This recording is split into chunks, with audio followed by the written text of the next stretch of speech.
Thank you. That is amazing. Thank you very much. Thank you. Every year I come here in December, I've come here 5 or 6 years, and every single year I have the same thought, which is I feel like I'm in the set of Stonehenge in Spinal Tap. It's like, I love it. I feel like Ozzy Osbourne walking out here. Thank you so much for having me. I just want to start by saying, and I mean this sincerely, this is not shilling, this is honest. I think Charlie Kirk did an amazing thing in this election. And people make the obvious point that the two-party system is fading and that the parties themselves are weaker, more disorganized, and inevitably more corrupt than they've ever been. But they're being replaced, and Charlie Kirk is more powerful in the true sense, which is he actually gets things done, than the Republican National Committee. And I just think that's amazing. For a man who, if there's ever been a debate, like, is it worth going to college? Look at Charlie Kirk, an amazing person, and I'm proud to have him as a friend. Anyway, thank you very much for having me. I was thinking, flying out here today, this really is a moment of liberation for the country. I think the vibe has changed. That's real, and I feel it everywhere I go. I haven't met a hostile person in the last 6 weeks anywhere in the United States. People seem happier, and I've been trying to think about, like, what actually changed. I mean, obviously, Trump won, Kamala Harris lost, which is great. But what really happened was the spell was shattered. And here's what the spell was, and I think all of us to one degree or another were under its influence for like at least the past 8 years, but probably like the past 30 years. The spell was this. No, a spell is an incantation. It's a phrase or idea that, if repeated enough, gains power. And the way you break a spell is by saying boo really loudly and waking up everyone to the truth that the spell is fake. And it had been 30 years since anyone did that. And here's what the spell was. The spell was that the tiny group of people who run the country to their own benefit represented, like, the rest of the world. That everybody agreed with all the dumb pieties they were screaming at you, that all the good people were on the other side, and that you were somehow alone, trapped in your house thinking freaky far-right things that you should be embarrassed of. And all the truly decent, moral, progressive, open-minded people were on the other side, laughing at you. And that you were some kind of medieval freak, probably dangerous. And what the election showed was the opposite was true. The fact that Trump won not just the majority of the popular vote, but huge segments of unrelated parts of the society told the entire story. Trump won young people, Hispanics, he won Muslims in Southeast Michigan, he won Orthodox Jews in upstate New York. He basically won everybody except for the tiny core of super unhappy people who controlled everything. And I remember thinking about 10 years ago, having grown up in an affluent neighborhood in California and lived in a bunch of other affluent neighborhoods my whole life, that the politics of the Democratic Party reminded me very much of my neighbor's, my buddy's, divorced mom in 1978 in La Jolla, California. And I'll never forget sitting in his backyard with his mom, who had become like an artist after getting divorced, an artist. And she was sitting there wearing sandals. She had like long frizzy hair, and she was smoking a Moor, which was like the cigarette of choice for divorced ladies in the 70s. It was like really long and thin and brown. And it was a sign of liberation, personal liberation. Like, I don't need a man anymore. I'm on my own. I am woman, hear me roar. I am feminist. I am the future.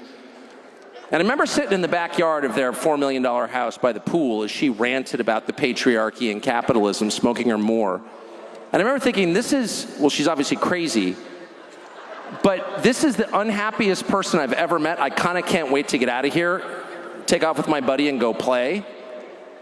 This woman is miserable, and that informs all of her views. So that was, 1978, 79.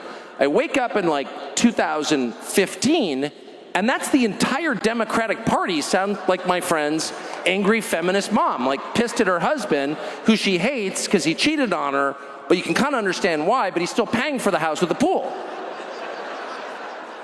And I'm like, those politics, that very specific politics of affluent, unhappy people who have everything but really nothing inside at all, who've reached like the terminus, the end stage of consumer society, where you can't distract yourself or medicate yourself enough to avoid like the basic tragedy of your life, which is it has no meaning.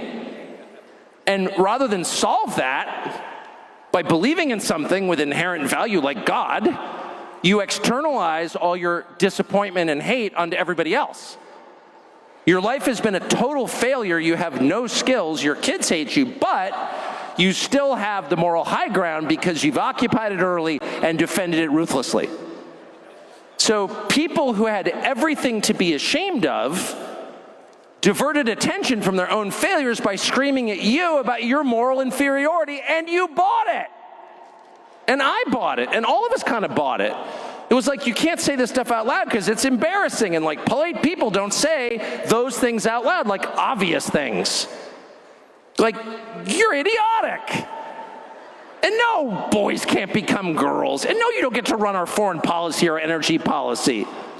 You can't even change the tire on your Volvo. You're useless and dumb. And a compassionate society would not let you starve to death, but you're not allowed to run everything. Nobody ever said that because they occupied this place of moral authority. And they had like kind of the predictable institutions to enforce their rule, the cultural institutions, especially the universities. And if I could just, I want to say one more time, Charlie Kirk has done more personally to break that spell by succeeding without a college degree than anybody I've ever met. Rather than whining about college indoctrination and how it's, a waste of money and time, he just goes out without a college degree and just becomes a crazy success through hard work and intelligence, and makes the point himself by his own life, which is, by the way, how you convince people, not by yelling at them or even trying to persuade them, but by living in a way that proves your point. If you're onto something, if you're on the right path, your life should reflect it. You should be joyful. You should have meaningful, deep relationships with the people around you. You should have the respect of the people who work for you. You should have the love of your spouse, et cetera, et cetera. If you are telling me that college is a bad idea, show me a better way, and he has. These are very obvious observations, but for some reason, for like 30 years, we ignored them, and we allowed people who not only have no moral authority, who should feel deep shame and be engaged in a long process of deep reflection that includes ashes and sackcloth. Really, living in some, faraway place in the desert, repenting full time for, say, the Iraq War. They should not be on television giving instructions for how we proceed at all. But we all kind of sat there and were like, well, we kind of have to take it. And my kids can't get jobs because in a country with a Civil Rights Act, they're the wrong color, but we kind of have to take it. And, my children aren't going to own anything, they're going to rent, but that's just the way it is in a free market system. We kind of have to take it. And by the way, the people who are doing all of this are, we will acknowledge, in some sense, better than we are. We call them the elites. They did go to Princeton. You went to Penn State. And we all kind of played along with it. Go Penn State, by the way. That's exactly right. You have nothing to be ashamed of, Mr. Penn State. But the point is, the Trump election showed that what they claimed was a far-right, boutique, crazed, dangerous ideology that actually was a threat sufficient that the Department of Homeland Security and the U.S. military ought to be keeping an eye on you, and they ought to have a right to spy on you, that supposedly crazed fringe ideology was in fact shared by pretty much everybody other than my buddy's divorced mom and other unhappy people. And what do we learn from that? We learned that the whole thing was an illusion. And the biggest delusion of all was the race stuff. That was the biggest delusion of all. And they could no longer say that people who don't want to go along with their program are racists because look at the election results. Look at the election results. Now, no one should be surprised by that. By the way, if you don't live in Bethesda, if you're out in the world, you know that, like, normal people don't want crime and homelessness and drugs and open borders. It doesn't matter what they look like or where they're from. Nobody wants that. No normal person wants that. I remember when I lived in Washington, an actual conversation I had at an actual dinner party that if you put it on film in the middle of a movie, people would be like, that's just not believable, that never happened, but it actually happened. I was in the middle of getting lectured in a very polite way by one of my neighbors who was a very nice person, but obviously a lot better than me because she was a Hillary Clinton voter. And she said, but she was fundamentally a nice person, but totally convinced of her moral authority. And she said to me, you know, I have a lot of problems with your views on immigration. Frankly, I don't think you're a racist. I just want to be clear. She's my neighbor. I don't think you're a racist. But basically, she said, you're a racist. Okay, so I was trying to, like, defend. Well, actually, I think countries need borders. I'm trying to be polite. 15 minutes later, she goes, my housekeeper loves you. Would you sign something for her? I was like, your housekeeper from Belgium? No, from El Salvador. Oh, right. So I'm such a nice person. I was like trying to be a Christian. I didn't say, so you think I'm a racist, but your Salvadoran housekeeper's like fully on board with my racist program? Tell me how that works. And then you realize it's not just her Salvadoran housekeeper, it's every Salvadoran housekeeper, actually, in the world. There's not a liberal one, not one. There's literally, if you can find a liberal Salvadoran housekeeper, call me. I don't believe you. There's not liberal. Whatever you think, they're just not liberal. And a lot of America is not liberal in the way that they envision it. They're just not. They think if you break the law, you should be punished. They don't think it's cool to have somebody ODing on fentanyl right outside your house. By the way, they'd like to own things. They don't think that, like, the Uber economy is the real economy. They'd like to have a little house somewhere and own a car.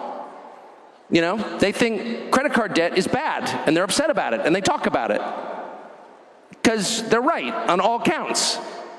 So these election results, if you look at them, and I would recommend everyone do so, not just because you love Trump, but because the long era of darkness is over, actually. It's over.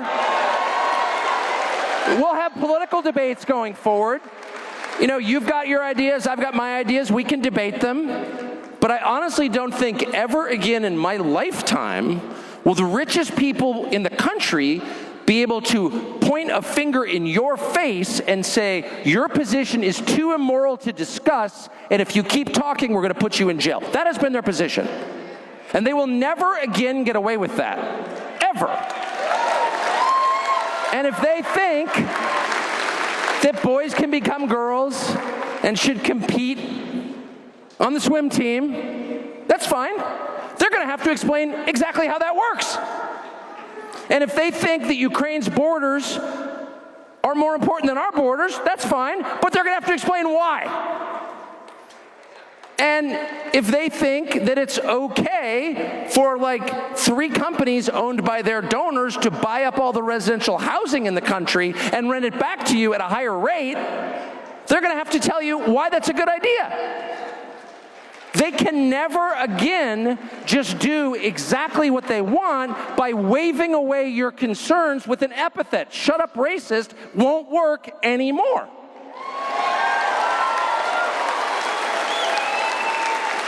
There are no permanent victories in this life. It doesn't mean that people who voted for Trump are going to get exactly what they want forever. You'd have to be a politician to make that promise, which I am not. That's a lie. But the era of no debate, shut up and obey, surf is over. It is over. So it is a lot harder if you run things to reason with people, to treat your population as citizens rather than slaves. It's a hassle. And someone like Kamala Harris, well, she wasn't capable of explaining what she thought or why. She wasn't capable of making an argument. By the way, I'm not attacking her. I always felt sorry for her. I did. I mean it. I never attacked I'd make fun of Kamala Harris, in a kind of gentle, compassionate way, but she was a bystander to her own life. She never made a meaningful decision. She wasn't at fault for anything. She had no clue what was going on. She was just white-knuckling it through the day. The second the Xanax started to wear off, she'd be like, I gotta get out of here. She was chosen from like a sort of national contest, like the way they used to choose, like the kids on the baby food boxes or whatever. We need someone who looks like this, who will say the following things. Oh, there she is. Let's make her Attorney General of California and then Vice President. It's like that's how it happened. She never had a role in it at all. So I'm not going to attack her. But the people who chose her and put her up to it, and her senile boss, who, by the way, was senile when he became president in 2020, the people who pulled that caper off and kept it from everybody for 4 years, those people are mad because they don't want to explain why they're doing what they're doing because they can't justify it. It's unjustifiable. There is, I had this problem for many years as someone whose job it was to ask people to explain themselves. They just wouldn't come. They would not come. It's like, we're not talking to you, racist. Okay. And I would always say, whatever. I would always say, just to rattle them, I said this 3 different times to the New York Times. They never printed it. I thought it was the funniest thing ever. They'd be like, you're racist. They'd be like, actually, I'm not. And if I was, I would say so. Actually, I'm a sexist. Which I thought was hilarious. I thought that was like the funniest line ever. It was on the record. They not one time printed it. And I always thought, if I was interviewing someone who's like, no, I'm actually a sexist, I'd be like, wow, that's a headline. They never ran that. Because they didn't care. They didn't care if I was a racist or a sexist or a Martian or a transcendental meditation enthusiast. It didn't matter. None of it mattered. The point was, shut up. Shut up. And if you don't shut up, it drives them completely bonkers because they have no plan B. If you don't shut up, they have to explain themselves and justify, like, was Hunter Biden like a energy expert? How much did he know about natural gas? Like, what was that? And Joe Biden, how did you get a credit card company to pay for your house? Shut up, racist! There are just a lot of unanswerable questions. Why do we have biolabs in Ukraine? That's kind of weird, right? Of all the nations in the world, if you're looking for people to run biolabs and do gene editing, would you pick Ukraine, the poorest and most corrupt country in Europe? I don't think so. You'd probably go to Geneva, wouldn't you? Or Liechtenstein? I think I would. You go to Ukraine? What is that? Shut up, racist! I still don't know the answer, though I have some guesses. But the point is, it's a massive threat when the population decides not to shut up and just politely insist on answers. And so at that point, you're stuck with very few options because you can't answer the question. And anyone who's been a teenager knows the feeling of being cross-examined by, a grouchy parent. Like, what is the answer? The whole front of the car is stoved in, like, how'd that happen? You don't really have an answer, right? So what are they going to do about it? Well, they have about a month. And I don't want to make anybody paranoid, but I don't think you can overstate how profound this is. It's not even about Donald Trump. Well, it is about Donald Trump, of course, and his policies and the people he's going to appoint, but it's bigger than that. It's about a population that feels free to demand answers from people who've effectively been oppressing them for decades.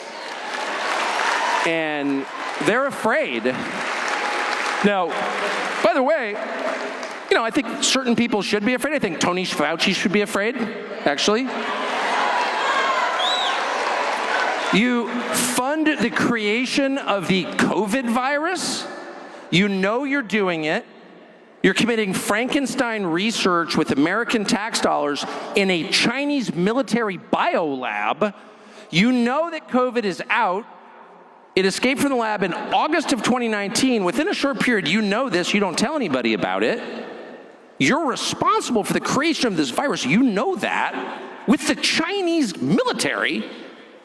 And somehow you get to boss the country around. You get to exert more power than any single citizen in the history of the United States. And then at the end of that, once you've been exposed as a criminal, you get Secret Service protection at taxpayer expense and a sinecure at Georgetown because you're a hero and anyone who asks questions is a danger to you. We need to correct some misconceptions there, okay? But in general, I would say Trump voters, like Trump himself, are really forgiving people. They don't seek revenge. They seek some measure of justice because the human heart longs for justice, but they don't seek to grind their enemies under their feet. That's what the left does. Most of these people are Christians anyway. They believe in forgiveness. So I actually don't think Kamala Harris faces a prison term. And I don't want Kamala Harris to go to prison. I would like Kamala Harris to get a legitimate job for the first time in her life. Unlikely, has no skills. Whatever. I have a lot of hopes. But it doesn't matter. The people who've been running things are absolutely paranoid and afraid. And it's not just Democrats, by the way. It's Mitch McConnell in the Senate. It's a number of Republican senators who have collaborated with the regime for years, many, many years, and they are really afraid. And the main thing they're afraid of is disclosure. The system operates on secrecy. And again, anyone who has been a teenager, or anyone who is male, I'll just say that, understands that secrecy is 100% a marker for sin. As distinct from privacy, by the way, we have, doors on bedrooms and bathrooms. Privacy is great. We have no privacy. They have secrecy. So secrecy allows people to do things which, if known, they could not do. Evil thrives in darkness. We know this. And so the whole system is set up to keep you from knowing what they're doing. And they use classification laws in order to do that. And they fear that if Donald Trump's appointments go through and Donald Trump's people get in charge of the government and get control of the levers, that they will reveal to the country what has been happening, well, to be precise about it, for about 61 years since, whatever, or 63 years, I guess. Well, exactly. And then subsequent to that, what exactly has been going on? And so, by the way, I just want to pause and say, you will know that reform is coming, that corruption is in retreat. You will know that things have a chance of getting better when Tulsi Gabbard is confirmed as Director of National Intelligence. And why will you know that? Why is that a critical appointment? It's not just because you like Tulsi Gabbard, agree with her, even if you dislike Tulsi Gabbard and disagree with Tulsi Gabbard, don't like her. She is the critical appointment because she has the ability to declassify the truth about what your government has been doing in your name with your money for decades. No one doubts that Tulsi Gabbard's a patriotic person. She's an Army officer. She served in the U.S. military for 20 years. So, by the way, if she was a foreign agent, how exactly is she carrying a gun in the U.S. military? It's absurd. You will know who's on which side by the reaction to Tulsi Gabbard. If there are Republican senators who are voting against Tulsi Gabbard's confirmation, then you, either in the Intel Committee or in the Open Senate, you will know that person is not only my enemy as someone who voted for change, for openness, for transparency, for an end to corruption, for a draining of the swamp. You know that person is an enemy of the United States, period. It's really that simple. And you will get the same story. Oh, it's national security. We can't let our enemies know. We can't trust Tulsi Gabbard. No, we can't trust you, actually. This is going to take place in the open, assuming we get that far. So this is just the one point I want to make about the next 30 days. There will be attempts to prevent this from happening. I don't want to make anyone feel paranoid.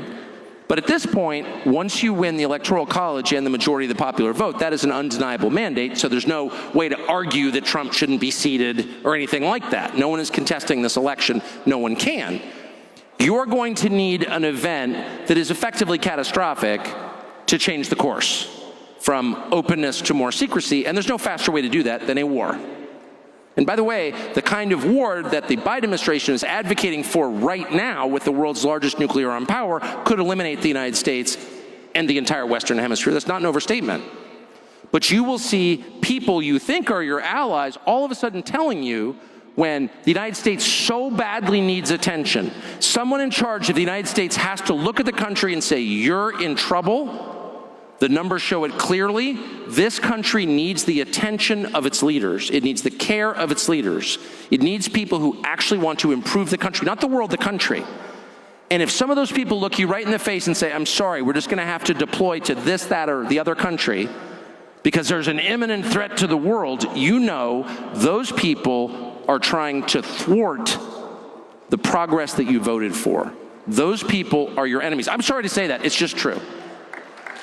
And I don't care what I lived there all these years. And I watched it no, we have to do this. We have to do this. And this person is now our enemy. And I went along with it every single time. I was like, well, that guy sounds bad. And by the way, they almost always were bad. You know what I mean? Like, most leaders are pretty bad. Everyone's a kind of variety of Idi Amin, though most are less entertaining than he was. But you know what I mean? Like, this leader's bad. Well, I believe that. That's why I don't live there. I'm from here. I was born here. This leader's bad. Yeah, great, got it. So we need to all of a sudden take our entire budget, all of our energy, all of our attention, and focus on killing this leader. Well, it's like, you know, I'm not going to weep for that leader, but like, what about me? What about my country? What about my children? Well, that can wait. Well, actually, it can no longer wait. And I think we need to say that really, really clearly. And the next time Dan Crenshaw stands up and says, but you don't understand the threat, shut up, Dan Crenshaw. And everyone liked Dan Crenshaw. Just about had it with you. You got hundreds of thousands of American citizens dying of drug ODs, and you've done nothing. Your state was invaded by foreign nations at the behest of international organizations, including the United Nations. 15 million young men just came into our country for reasons we can't even understand, and you did nothing over your border. And you're going to tell me that some other nation is the threat? No, you're the threat. And that's true. So I don't care what party that person comes from. That person is an enemy of everything that you voted for. Trust me. We've seen this movie so many times, and the way that they short-circuit your critical thinking and get you to go along with it, and I know because I've been a victim of this, is by scaring the crap out of you with something. And the second you're afraid, you're like, oh, I guess an experimental vax, okay, I'll take it. Oh, I can't go outside anymore? All right. I'm worried about my grandchildren. Oh, we need to kill Saddam Hussein. He's bad. No! No mas! No mas! Fix this country. You are the father who abandoned his children, and there's no excuse for that. You, Dan Crenshaw, you entire Democratic Party, you Mitch freaking McConnell, you're the one whose own children languished and died while you focused on the neighbor's kids or kids in another country. All of that may be fine, but your duty is to your kids. That's why you're the leader. And anyone who shirks that duty is guilty of abandonment, and there is no lower man than the man who abandons his family. There is no lower form of leader than the leader who doesn't care about the people in his charge. And so make that the litmus test, I would say. I mean it, and I don't care what they say. They'll get up there and be like, well, I'm against trans swimmers too. Well, really? Who isn't? You'd have to be a freak to be for that. If that's the price of entry, we're not charging enough. You're against trans swimmers? Okay. Then you're not like brain damaged or something. Like, what? Of course you're against trans swimmers. Swimming with girls. I mean, obviously. Demand more. What are your priorities? And if they tell you some faraway place where people speak a language you don't understand, in a conflict that you can't possibly comprehend because it's in another country, that's priority one, you're done. You're done, Mike Pence, and all the rest of those people. But they're relentless. I mean, they are relentless. I mean, it is basically everybody. And I just want to, I don't know if Don was just up here before me. I was, of course, chatting like a magpie backstage, so I didn't hear it. But he is really my personal view is smartest guy in that whole orbit and really feels it. You know, didn't learn his politics from a book or from Twitter, but actually feels it. And he always says, when you deal with politicians, it's the politics of pain. They don't understand anything else. It's not how you deal with normal people. And if you're a decent human being, you don't get people to respond to you by threatening them, because that's sick. You don't beat your dog. You don't threaten to, smack your kids until they obey you. That's grotesque. You convince people with love and by example. Unfortunately, that's not how you deal with politicians. They just don't respond that way. They're a different kind of organism. You really have to tell them, I'm sorry, get with the program or you can't get elected again. Because that's the only thing you care about. Because you're weird. And that has to be a baseline demand. Dan Crenshaw cannot be a congressman again. You just can't. It's just too insulting. Oh. Anyway, I'm going to just stop because I could go on my rants, but I want to take a couple questions. Well, I love you too. I can't even see you. I'm going to take a quick out break and take your questions. Yes, sir. Do you know your questions, sweetheart? Can I sign? I'm not qualified to sign your hats. I'm left-handed and dyslexic. Okay, hold on. This man right here.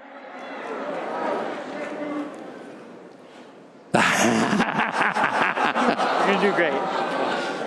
The question is Ben Shapiro or Candace Owens?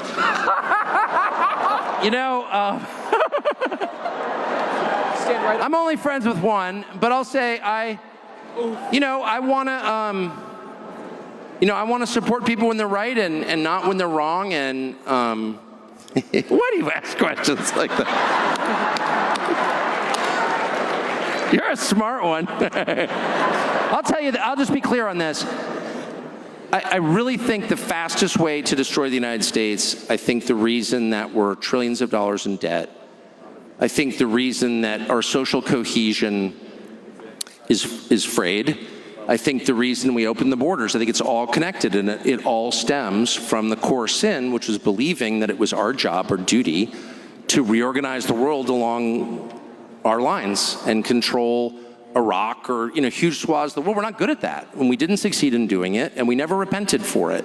I think the cost of foreign wars is deeper than just the deaths and the agony that they caused. I think the whole society has felt it, and I think that there are wars that you have to fight. Those do happen. That's real. I'm not against all wars. Some wars are necessary. You get invaded, you have to fight back. A home invasion requires you to pick up your gun and say, get out. And if he won't, you shoot him. I mean, I'm not Gandhi, okay? But a war of choice for the profit of a few and to satisfy the completely ridiculous theories of AEI and all these other absurd think tanks in Washington, those are really immoral. And anyone who's for that going forward is immoral. I think that. Convince me otherwise. Yes, sir.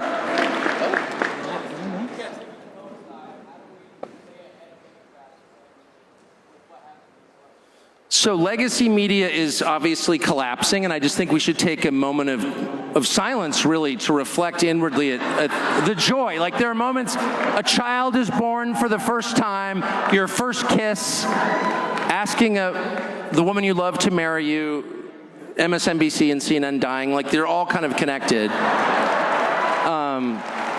So we should, before we move on to like what's next, we should just appreciate how great that is.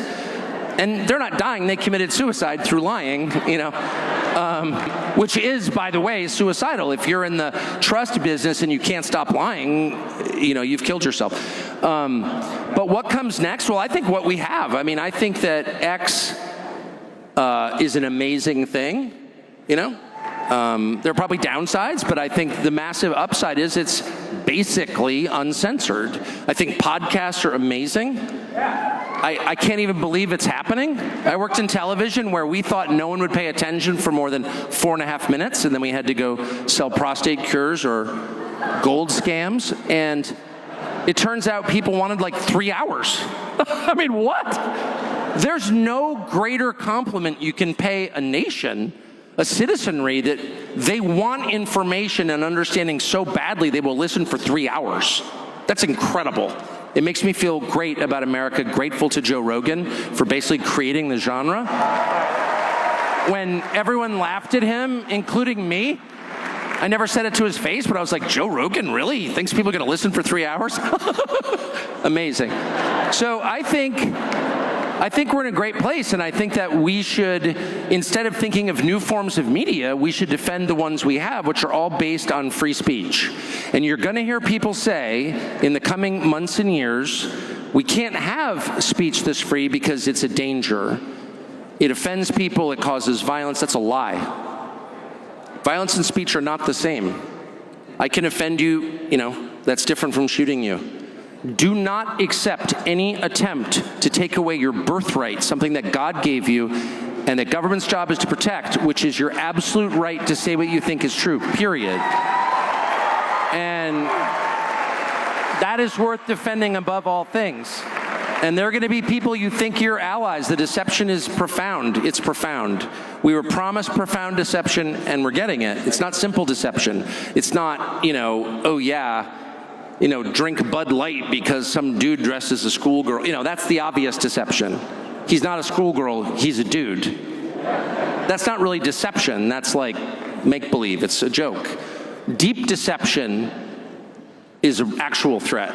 And it plays upon your best qualities, your compassion. That's what happened during COVID. Good people obey. Do you love your grandparents? Then you'll obey. Well, of course, all good people love their grandparents. They respect the elderly. So they preyed upon your best qualities. They leveraged your decency against you. That's deception. And you're going to see that with speech. You're going to see this is hate. And some of it may, in fact, be hateful.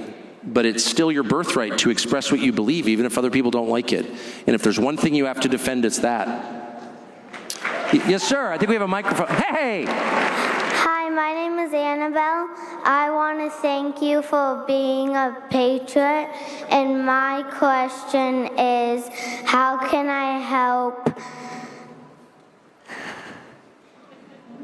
Well, I think you are helping. You've brightened my day already. Great job.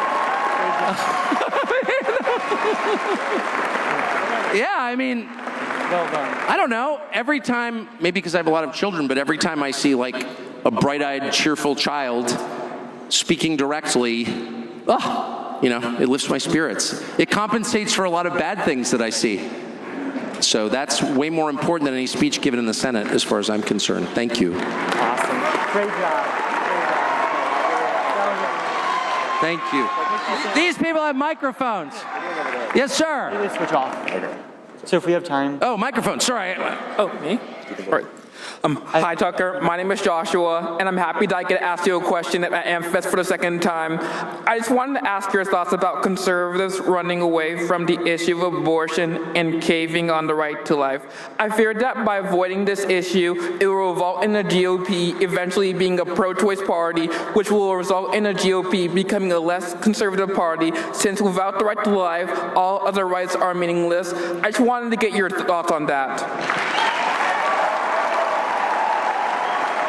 Well, there's this super interesting phenomenon that I've noticed in my own life, and it's described in some detail in the New Testament, which is the outcome is actually the opposite of what you expect.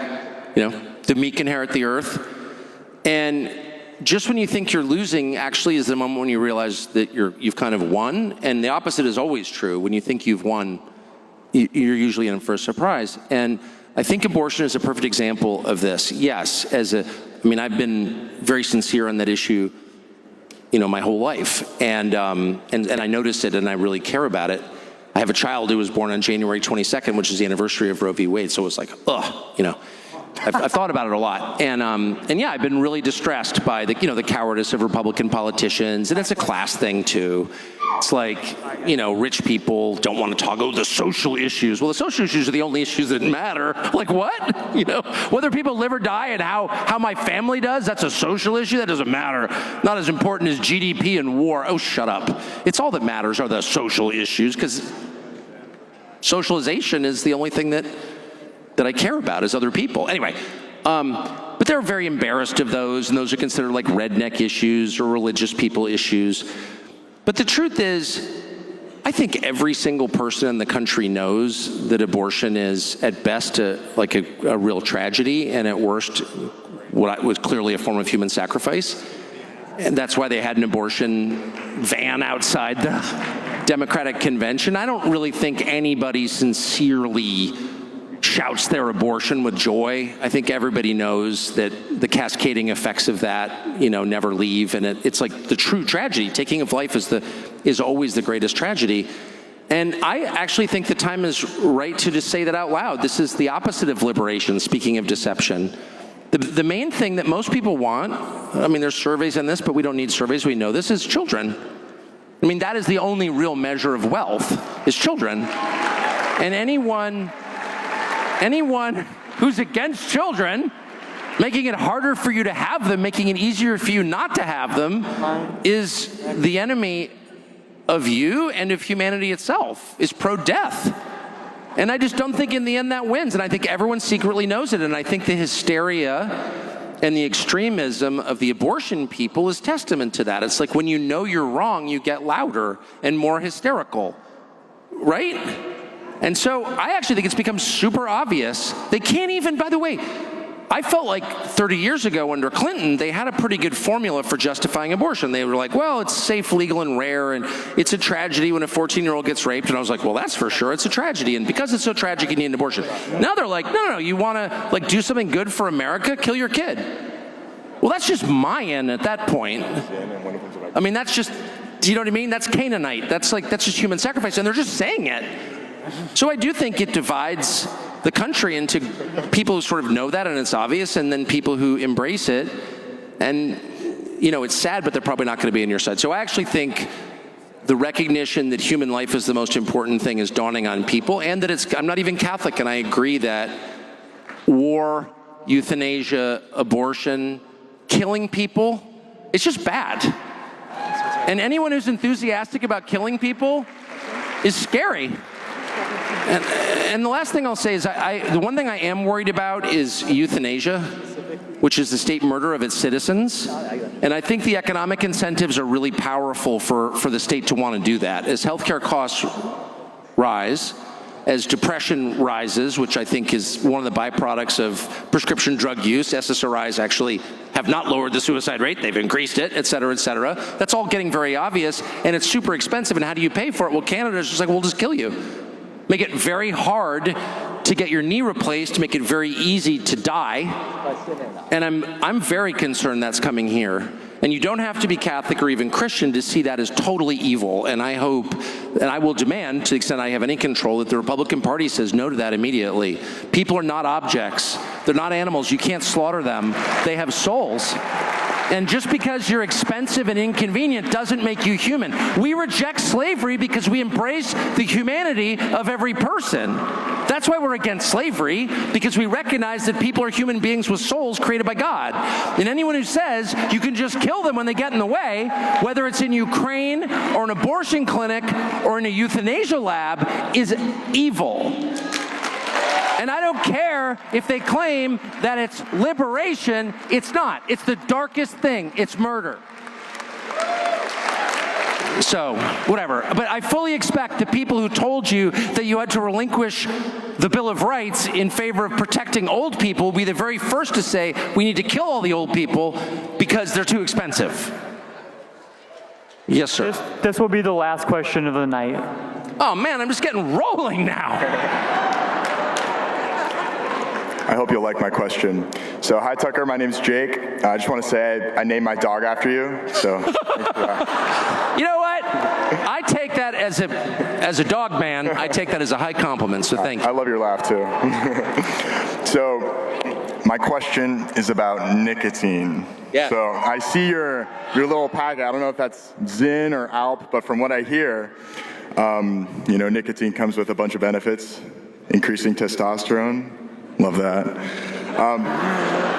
So it's my 16th birthday today, and they say you should be 21, 18, 25. When did you start taking nicotine, and when would you recommend taking nicotine? Who comes up with these questions? You're trying to get me in trouble. So let me just be clear. There are laws about this, whether or not I think they're insane, that you can go fight and die in Iran, but can't have a nicotine pouch at 18. In fact, they'd like you to go fight and die in Iran, but you can't have a nicotine pouch. I think we've got misplaced priorities. But there are laws about making health claims about, you can make health claims about anything. They tell you weed is good for you. They tell you to take, Adderall in 5th grade. Go ahead and take SSRIs. You need some benzodiazepines because those are good, not addictive or anything. But nicotine is somehow a threat. And I suspect that any compound that makes the population passive and willing to accept mistreatment is favored, and any compound that heightens awareness, like black coffee, which they're always telling you is bad, and I can tell you as a 55-year-old who's had approximately a gallon of it every day for 41 years, it's not, is disfavored. So I can only tell you it works for me. I'm not going to tell you how old I was when I started using related products, but I'm 55 and I've been using it for 41 years. And I'm not endorsing that at all. I'm just telling you what worked for me. I don't drink or use drugs of any kind, including Advil, and I haven't for 22 years. I've got pretty bad eating habits, which is obvious. I love pizza, but I don't put any chemicals in my body whatsoever other than nicotine and black coffee, and I feel great. I do. I feel, and by the way, I just want to say again, this is not licensed health advice. I don't run the CDC, okay? I'm not in charge of the Department of Agriculture's food pyramid, so I'm not going to tell you to eat 11 loaves of bread to lose weight, because I'm not a certified scientist or a genius like the people who told you that masks would keep you from catching COVID. And by the way, get 9 boosters. So I don't have the moral authority to give you advice about how to be healthy. I can only tell you what's worked for me, a man with a checkered academic record. But I can say, I feel good.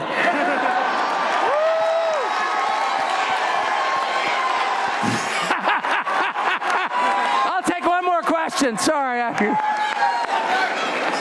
Thank you, Tucker. Follow-up question for my 22 question to you. Unfortunately, here in State 48, the psychopathic overlords in our establishment class continue to steal our voices and our votes. It happened in California. It happened in 4 different Senate races. As ground forces on the field, we fight every day, mostly against the gelded, old, pathetic GOP. Yes. But what would you suggest we, the people, do to reestablish our rights to choose our servants? Thank you, sir. I mean, I think there are a couple things. The first thing you can do is make it known that non-citizens cannot be counted in the census to apportion congressional seats. That is totally, well, it's unconstitutional, but more to the point, it defeats the basic premise of democracy, which is that citizens run their own country. It's self-government, right? That's the point of a republic. We hire people to run it for us, but we run it because it belongs to us because we're from here, we're citizens.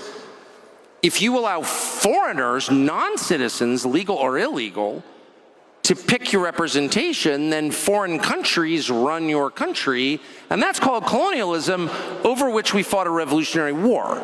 So that cannot be allowed, okay? So that's the first thing you can do. The second thing you can do is point out that a sanctuary city or state is a form of insurrection much more profound than anything South Carolina attempted in 1861 at Fort Sumter. You are saying that you are not following the most basic of all federal laws, which is the federal government, not state governments, the federal government gets to decide who comes into the country. And you're saying, I'm opting out. That's insurrection, actual insurrection, not fake insurrection like January 6th 4 years ago, but actual insurrection. And there is a long precedent for dealing with this. It happened in 1956 in Little Rock when Central High School decided we're going to ignore Brown versus Board of Education, and the Republican President of the United States, Dwight D. Eisenhower, sent the 101st Airborne to Little Rock and said, no, you're going to obey federal law. Period. Because if you don't, it's insurrection. Because these are core questions. These are not minor sort of peripheral questions. These are questions of national sovereignty. So I have no idea why anybody in Washington, but especially Republicans in Washington, I mean, they're mesmerized by turning Iraq into Belgium and defending Ukraine. That's the actual answer. But why did they put up with this? They shouldn't, and we should demand that they don't put up with it. And the third thing you can do is primary the hell out of anyone who doesn't represent you. And no one does that. And what happens is they talk you into not doing it.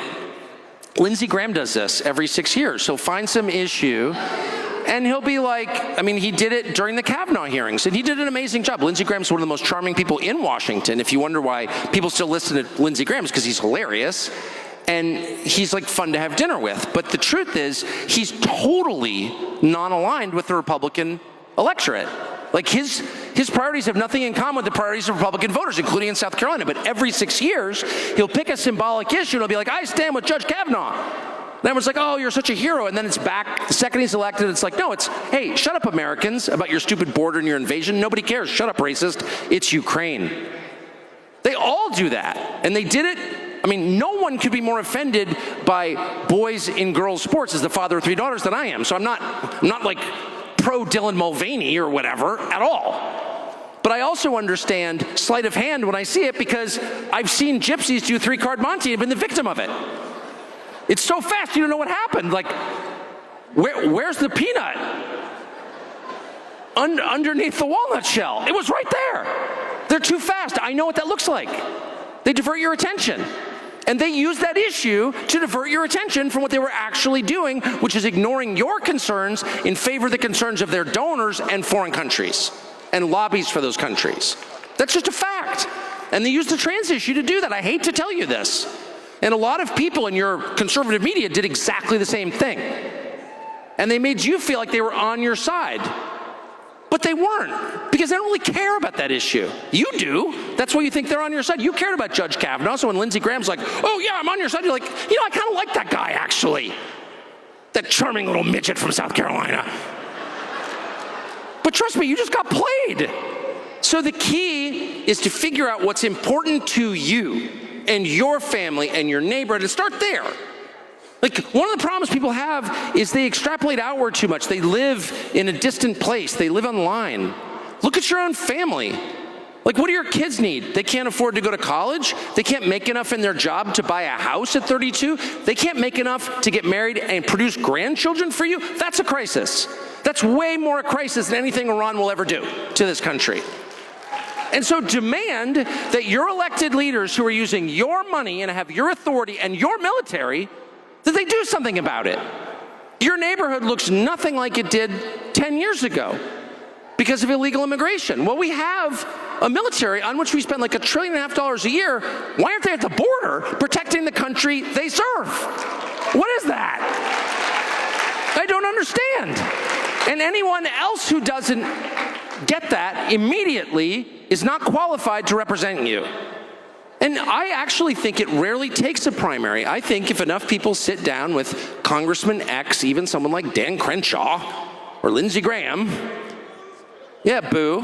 But I think if you actually sat down with Dan Crenshaw and said, listen, Dan, I get it. You're a little, but I'm kind of on to you now. And we want you to do the following 10 things. And if you don't, we're going to get someone who's aligned with us, and we're going to primary you. And at the very least, we're going to wreck your day. And he'll maybe be like, okay, your concerns are more important than the concerns of my donors. I will actually do what you want. Because in the end, it's not personal. You just want someone to listen to you and help you. That's the whole point of our system. Your representatives are there to help you. And if they're not, then you have to replace them. You have to be serious about it. And they will listen to you. If you are serious, they will listen. And by serious, I don't mean threatening them or jumping up and down. But just call Charlie Kirk, man. There's no one better at that. Hey, Charlie Kirk, I'm calling, I'm a Turning Point Action donor, and I think we should primary so-and-so. Call Charlie Kirk. Probably, yeah, Lindsey Graham, someone should just do that. Not because, I kind of like Lindsey Graham personally, but it is such an insult to the idea of an opposition party. You have two parties. They should not agree with each other on the biggest questions. Because if they do, someone's getting left out of the equation, and that person is you. Someone needs to represent you on the big issues, the things that actually matter.